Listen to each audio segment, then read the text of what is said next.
Before Eden by Arthur C. Clarke.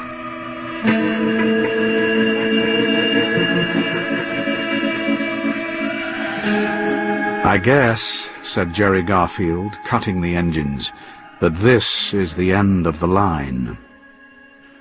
With a gentle sigh, the underjets faded out. Deprived of its air cushion, the scout car, rambling wreck, settled down upon the twisted rocks of the Hesperian plateau. There was no way forward. Neither on its jets nor its tractors could S5, to give the wreck its official name, scale the escarpment that lay ahead. The south pole of Venus was only 30 miles away, but it might have been on another planet. They would have to turn back and retrace their 400-mile journey through this nightmare landscape. The weather was fantastically clear, with visibility of almost 1,000 yards. There was no need of radar to show the cliffs ahead. For once, the naked eye was good enough. The green, auroral light, filtering down through clouds that had rolled unbroken for 1,000,000 years, gave the scene an underwater appearance, and the way in which all distant objects blurred into the haze added to the impression. Sometimes it was easy to believe that they were driving across a shallow seabed, and more than once Jerry had imagined that he had seen fish floating overhead. "Shall I call the ship and say we're turning back?" he asked. "Not yet," said Dr. Hutchins. "I want to think." Jerry shot an appealing glance at the third member of the crew, but found no moral support there. Coleman was just as bad. Although the two men argued furiously half the time, they were both scientists, and therefore, in the opinion of a hard-headed engineer-navigator, not wholly responsible citizens. If Cole and Hutch had bright ideas about going forward, there was nothing he could do except register a protest. Hutchins was pacing back and forth in the tiny cabin, studying charts and instruments. Presently he swung the car's searchlight toward the cliffs and began to examine them carefully with binoculars. "Surely," thought Jerry, "he doesn't expect me to drive up there. S5 was a hover track, not a mountain goat." Abruptly, Hutchins found something. He released his breath in a sudden, explosive gasp, then turned to Coleman. "Look," he said, his voice full of excitement. "Just to the left of that black mark. Tell me what you see." He handed over the glasses, and it was Coleman's turn to stare. "Well, I'm damned," he said at length. "You were right. There are rivers on Venus. That's a dried-up waterfall." "So you owe me one dinner at the Belle Gourmet when we get back to Cambridge, with champagne." "No need to remind me. Anyway, it's cheap at the price. But this still leaves your other theories strictly on the crackpot level." "Just a minute," interjected Jerry. "What's all this about rivers and waterfalls? Everyone knows they can't exist on Venus. It never gets cold enough on this steam bath of a planet for the clouds to condense." "Have you looked at the thermometer lately?" asked Hutchins with deceptive mildness. "No, I've been slightly too busy driving." "Then I've news for you. It's down to 230, and still falling. Don't forget we're almost at the pole. It's winter time, and we're 60,000 feet above the lowlands. All this adds up to a distinct nip in the air. If the temperature drops a few more degrees, we'll have rain. The water will be boiling, of course, but it will be water, and though George won't admit it yet, this puts Venus in a completely different light." "Why?" asked Jerry, though he had already guessed. "Where there's water, there may be life. We've been in too much of a hurry to assume that Venus is sterile merely because the average temperature's over 500 degrees.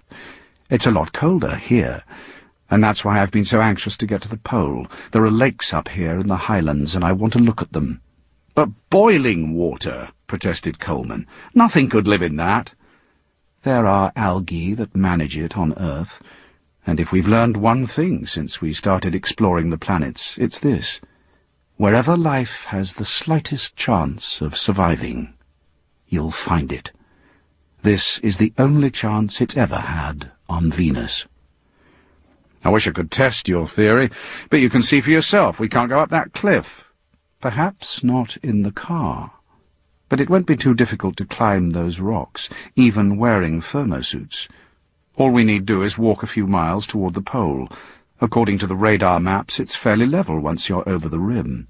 We could manage in, 12 hours at the most.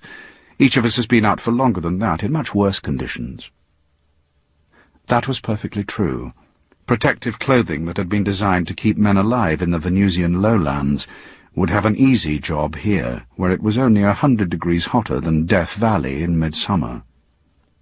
"Well," said Coleman, "you know the regulations. You can't go by yourself, and someone has to stay here to keep contact with the ship. How do we settle it this time? Chess or cards?" "Chess takes too long," said Hutchins, "especially when you two play it." He reached into the chart table and produced a well-worn pack.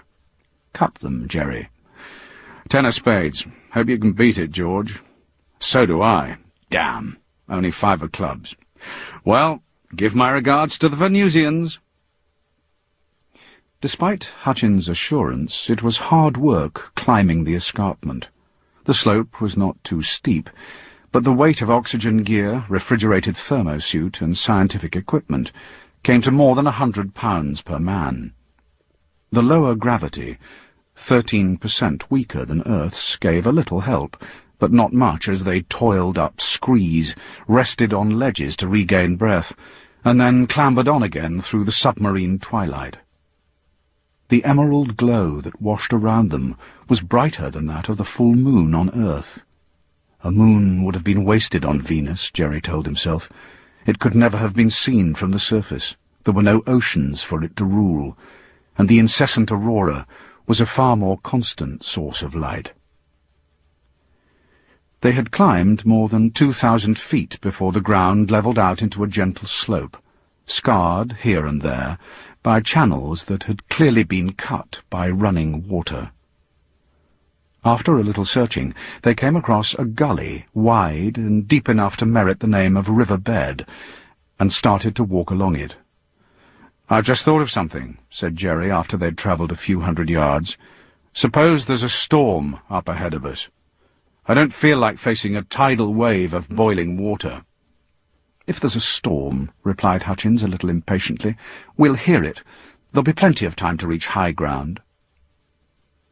He was undoubtedly right, but Jerry felt no happier as they continued to climb the gently shelving watercourse. His uneasiness had been growing ever since they had passed over the brow of the cliff and had lost radio contact with the scout car. In this day and age, to be out of touch with one's fellow men was a unique and unsettling experience. It had never happened to Jerry before, in all his life. Even aboard the Morning Star, when they were 100 million miles from Earth, he could always send a message to his family and get a reply back within minutes. But now, a few yards of rock had cut him off from the rest of mankind. If anything happened to them here, no one would ever know, unless some later expedition found their bodies. George would wait for the agreed number of hours, then he would head back to the ship, alone. "I guess I'm not really the pioneering type," Jerry told himself. "I like running complicated machines, and that's how I got involved in spaceflight, but I never stopped to think where it would lead, and now it's too late to change my mind." They had travelled perhaps 3 miles towards the pole, following the meanders of the river bed, when Hutchins stopped to make observations and collect specimens. "Still getting colder," he said. "The temperature's down to 199. That's far and away the lowest ever recorded on Venus. I wish we could call George and let him know." Jerry tried all the wave bands. He even attempted to raise the ship. The unpredictable ups and downs of the planet's ionosphere sometimes made such long-distance reception possible. But there was not a whisper of a carrier wave above the roar and crackle of the Venusian thunderstorms. "This is even better," said Hutchins. And now there was real excitement in his voice. "The oxygen concentration's way up, 15 parts in a million. It was only 5 back at the car, and down in the lowlands you can scarcely detect it." "But 15 in a million," protested Jerry. "Nothing could breathe that." "You've got hold of the wrong end of the stick," Hutchins explained. "Nothing does breathe it. Something makes it. Where do you think Earth's oxygen comes from? It's all produced by life, by growing plants. Before there were plants on Earth, our atmosphere was just like this one, a mess of carbon dioxide and ammonia and methane. Then vegetation evolved and slowly converted the atmosphere into something that animals could breathe." "I see," said Jerry. "And you think that the same process has just started here?" "It looks like it. Something not far from here is producing oxygen, and plant life is the simplest explanation." "And where there are plants," mused Jerry, "I suppose you'll have animals, sooner or later." "Yes," said Hutchins, packing his gear and starting up the gully, "though it takes a few 100 million years. We may be too soon, but I hope not." "That's all very well," Jerry answered, "but suppose we meet something that doesn't like us. We've no weapons." Hutchins gave a snort of disgust. "And we don't need them. Have you stopped to think what we look like? Any animal would run a mile at the sight of us." There was some truth in that. The reflecting metal foil of their thermosuits covered them from head to foot like flexible, glittering armour. No insects had more elaborate antennas than those mounted on their helmets and backpacks, and the wide lenses through which they stared out at the world looked like blank, yet monstrous eyes. Yes, there were few animals on Earth that would stop to argue with such apparitions, but any Venusians might have different ideas. Jerry was still mulling this over when they came upon the lake.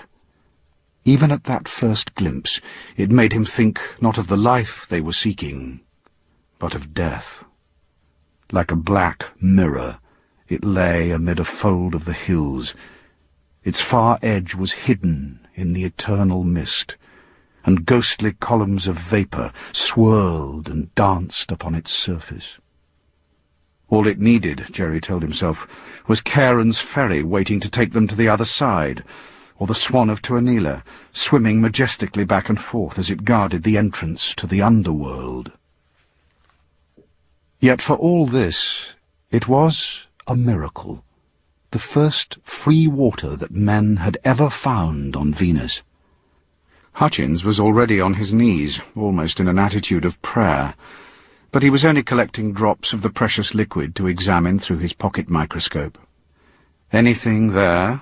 asked Jerry anxiously. Hutchins shook his head. "If there is, it's too small to see with this instrument. I'll tell you more when we're back at the ship."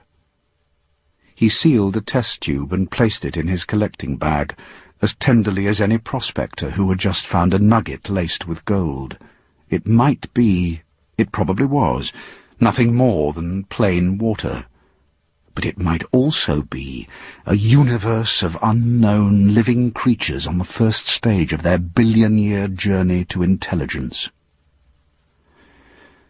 Hutchins had walked no more than a dozen yards along the edge of the lake when he stopped again, so suddenly that Garfield nearly collided with him. "What's the matter?" Jerry asked. "Seen something?" "That dark patch of rock over there. I noticed it before we stopped at the lake." "What about it? It looks ordinary enough to me." "I think it's grown bigger." All his life, Jerry was to remember this moment. Somehow he never doubted Hutchins' statement. By this time he could believe anything, even that rocks could grow. The sense of isolation and mystery, the presence of that dark and brooding lake, the never-ceasing rumble of distant storms and the green flickering of the aurora, all these had done something to his mind, had prepared it to face the incredible. Yet he felt no fear. That would come later. He looked at the rock. It was about 500 feet away as far as he could estimate. In this dim, emerald light it was hard to judge distances or dimensions. The rock or whatever it was, seemed to be a horizontal slab of almost black material lying near the crest of a low ridge. There was a second, much smaller patch of similar material near it. Jerry tried to measure and memorize the gap between them, so that he would have some yardstick to detect any change. Even when he saw that the gap was slowly shrinking, he still felt no alarm, only a puzzled excitement. Not until it had vanished completely, and he realized how his eyes had tricked him, did that awful, helpless terror strike into his heart. Here were no growing or moving rocks. What they were watching was a dark tide, a crawling carpet, sweeping slowly but inexorably toward them, over the top of the ridge. The moment of sheer unreasoning panic lasted mercifully no more than a few seconds. Garfield's first terror began to fade as soon as he recognized its cause, for that advancing tide had reminded him all too vividly of a story he had read many years ago about the army ants of the Amazon and the way in which they destroyed everything in their path.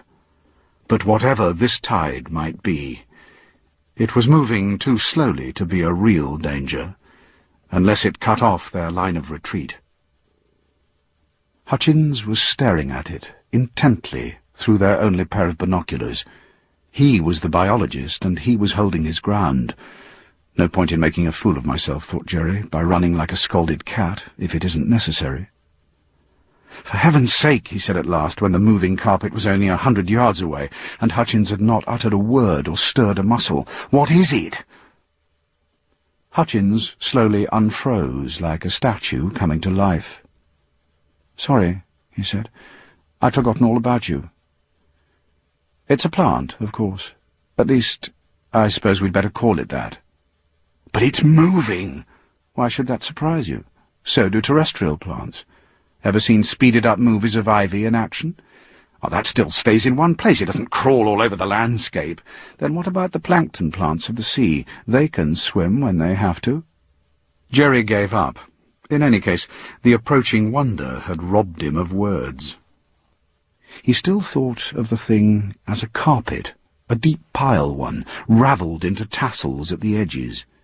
It varied in thickness as it moved. In some parts it was a mere film, in others it heaped up to a depth of a foot or more. As it came closer, and he could see its texture, Jerry was reminded of black velvet.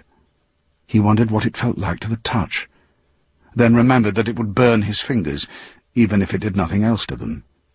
He found himself thinking, in the light-headed nervous reaction that often follows a sudden shock, "If there are any Venusians, we'll never be able to shake hands with them. They'd burn us, and we'd give them frostbite." So far, the thing had shown no signs that it was aware of their presence. It had merely flowed forward like the mindless tide that it almost certainly was. Apart from the fact that it climbed over small obstacles, it might have been an advancing flood of water. And then, when it was only 10 feet away, the velvet tide checked itself. On the right and the left it still flowed forward, but dead ahead it slowed to a halt. "We're being encircled," said Jerry anxiously. "Better fall back until we're sure it's harmless." To his relief, Hutchins stepped back at once. After a brief hesitation, the creature resumed its slow advance, and the dent in its front line straightened out. Then Hutchins stepped forward again, and the thing slowly withdrew. Half a dozen times the biologist advanced, only to retreat again, and each time the living tide ebbed and flowed in synchronism with his movements. "I never imagined," Jerry told himself, "that I'd live to see a man waltzing with a plant." "Thermophobia," said Hutchins. "Purely automatic reaction. It doesn't like our heat." "Our heat?" protested Jerry. "Why, we're living icicles by comparison." "Of course, but our suits aren't, and that's all it knows about." Stupid of me, thought Jerry. When you were snug and cool inside your thermosuit, it was easy to forget that the refrigeration unit on your back was pumping a blast of heat out into the surrounding air. No wonder the Venusian plant had shied away. "Let's see how it reacts to light," said Hutchins. He switched on his chest lamp, and the green auroral glow was instantly banished by the flood of pure white radiance. Until man had come to this planet, no white light had ever shone upon the surface of Venus, even by day. As in the seas of Earth, there was only a green twilight, deepening slowly to utter darkness. The transformation was so stunning that neither man could check a cry of astonishment. Gone in a flash was the deep, sombre black of the thick-piled velvet carpet at their feet. Instead, as far as their lights carried, lay a blazing pattern of glorious, vivid reds, laced with streaks of gold. No Persian prince could ever have commanded so opulent a tapestry from his weavers. Yet this was the accidental product of biological forces. Indeed, until they had switched on their floods, these superb colours had not even existed, and they would vanish once more when the alien light of Earth ceased to conjure them into being. "Tikoff was right," murmured Hutchins. "I wish he could have known." "Right about what?" asked Jerry, though it seemed almost a sacrilege to speak in the presence of such loveliness. "Back in Russia, 50 years ago, he found that plants living in very cold climates tended to be blue and violet, while those from hot ones were red or orange. He predicted that the Martian vegetation would be violet, and said that if there were plants on Venus, they'd be red. Well, he was right on both counts. But we can't stand here all day. We've work to do." "You're sure it's quite safe?" asked Jerry, some of his caution reasserting itself. "Absolutely. It can't touch our suits even if it wants to. Anyway, it's moving past us." That was true.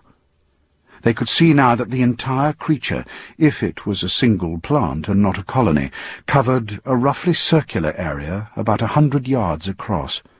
It was sweeping over the ground, as the shadow of a cloud moves before the wind, and where it had rested, the rocks were pitted with innumerable tiny holes that might have been etched by acid. "Yes," said Hutchins, when Jerry remarked about this, "that's how some lichens feed. They secrete acids that dissolve rock. But no questions, please. Not till we get back to the ship. I've several lifetimes' work here, and a couple of hours to do it in." This was botany on the run. The sensitive edge of the huge plant thing could move with surprising speed when it tried to evade them. It was as if they were dealing with an animated flapjack, an acre in extent. There was no reaction, apart from the automatic avoidance of their exhaust heat, when Hutchins snipped samples or took probes. The creature flowed steadily onward over hills and valleys, guided by some strange vegetable instinct.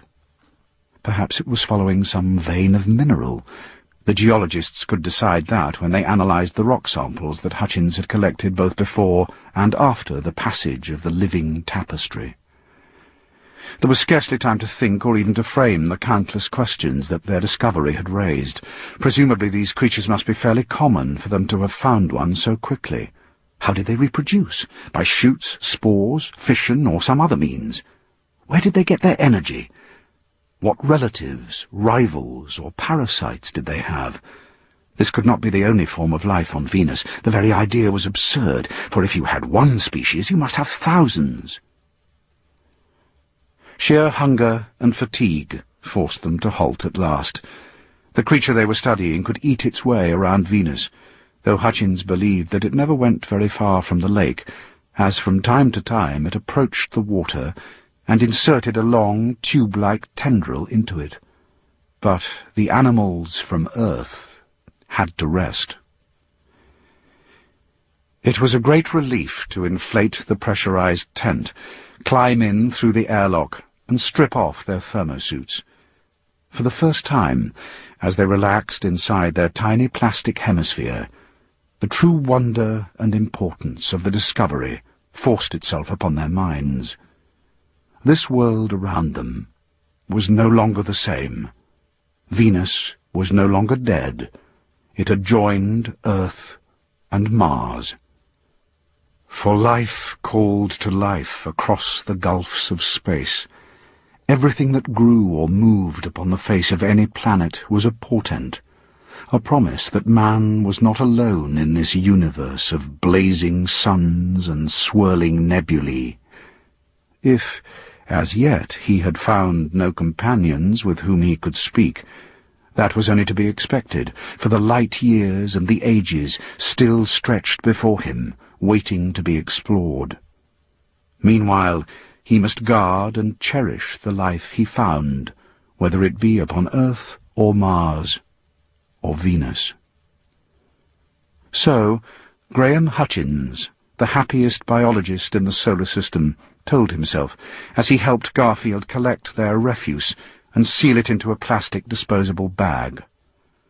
When they deflated the tent and started on the homeward journey, there was no sign of the creature they had been examining. That was just as well. They might have been tempted to linger for more experiments, and already it was getting uncomfortably close to their deadline. No matter. In a few months they would be back, with a team of assistants far more adequately equipped, and with the eyes of the world upon them. Evolution had laboured for 1 billion years to make this meeting possible. It could wait a little longer.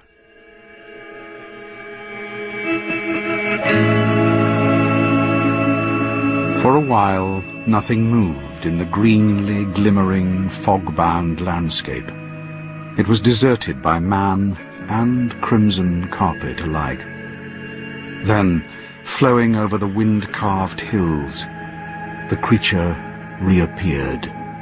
Or perhaps it was another of the same strange species. No one would ever know. It flowed past the little cairn of stones where Hutchins and Garfield had buried their wastes. And then it stopped. It was not puzzled, for it had no mind. But the chemical urges that drove it relentlessly over the polar plateau were crying, "Here! Here!" Somewhere close at hand was the most precious of all the foods it needed. Phosphorus, the element without which the spark of life could never ignite. It began to nuzzle the rocks, to ooze into the cracks and crannies, to scratch and scrabble with probing tendrils. Nothing that it did was beyond the capacity of any plant or tree on Earth, but it moved 1,000 times more quickly, requiring only minutes to reach its goal and pierce through the plastic film. And then it feasted on food more concentrated than any it had ever known. It absorbed the carbohydrates and the proteins and the phosphates, the nicotine from the cigarette ends, the cellulose from the paper cups and spoons. All these it broke down and assimilated into its strange body without difficulty and without harm. Likewise, it absorbed a whole microcosmos of living creatures, the bacteria and viruses, which upon an older planet had evolved into 1,000 deadly strains. Though only a very few could survive in this heat and this atmosphere, they were sufficient. As the carpet crawled back to the lake, it carried contagion to all its world. Even as the morning star set course for her distant home, Venus was dying. The films and photographs and specimens that Hutchins was carrying in triumph were more precious even than he knew. They were the only record that would ever exist of life's third attempt to gain a foothold in the solar system. Beneath the clouds of Venus, the story of creation was ended.